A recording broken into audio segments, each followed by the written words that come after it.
Look in your fridge right now. What do you see? Maybe it's some pickles floating around in a pickle jar, or some spinach leaves that have seen better days because you promised to use it tomorrow and tomorrow just never comes. Now imagine your meals for the week. Breakfast, lunch, dinner, and a snack. Based off of the contents of your refrigerator, what would you make?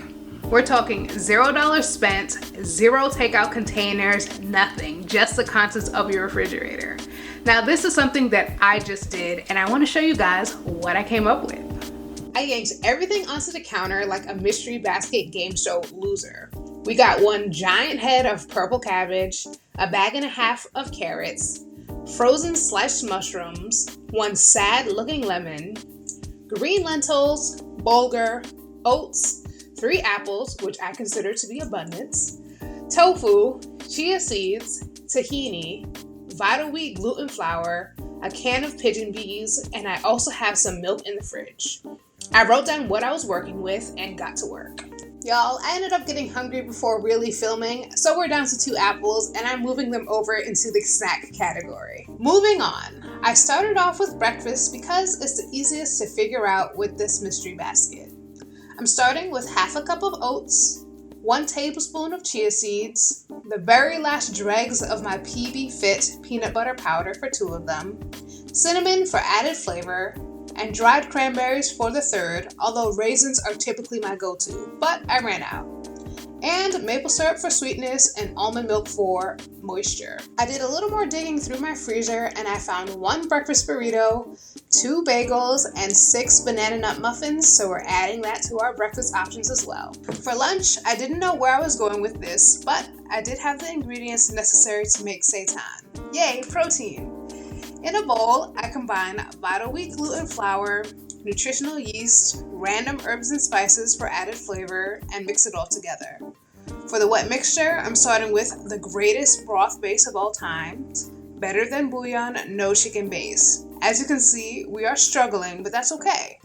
I added the base to some water and then some liquid aminos, avocado oil, and the very last of my tahini.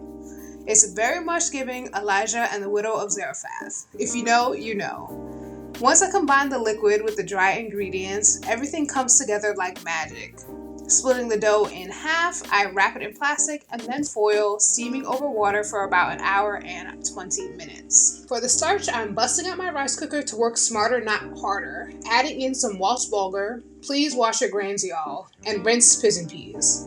I've never actually combined these 2 together before, so you're trying this out with me. I found a red onion to dice up and put it in there along with a few garlic cloves. I know y'all remember the state of my broth jar when we were making the seitan. Now I need some for the bulgur. I always have another jar in the cut waiting to be used, but this broth is so good that I make sure to get every drop from it by adding water to the jar and giving it a shake. If you're vibing out with this no shop experiment, hit subscribe.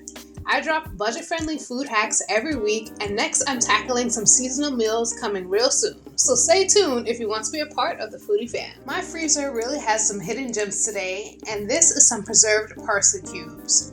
Part of me wishes it was cilantro, but here we are, and I'm throwing that into the pot as well. Raw veggies has had me in a chokehold for a few weeks now.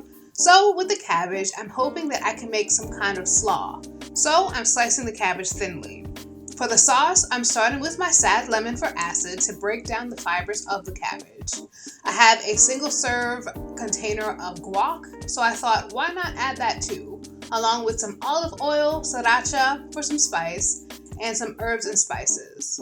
The color came out interesting, but the flavor was there. Giving the cabbage a shake, I let it soak up and break down a little before adding more cabbage.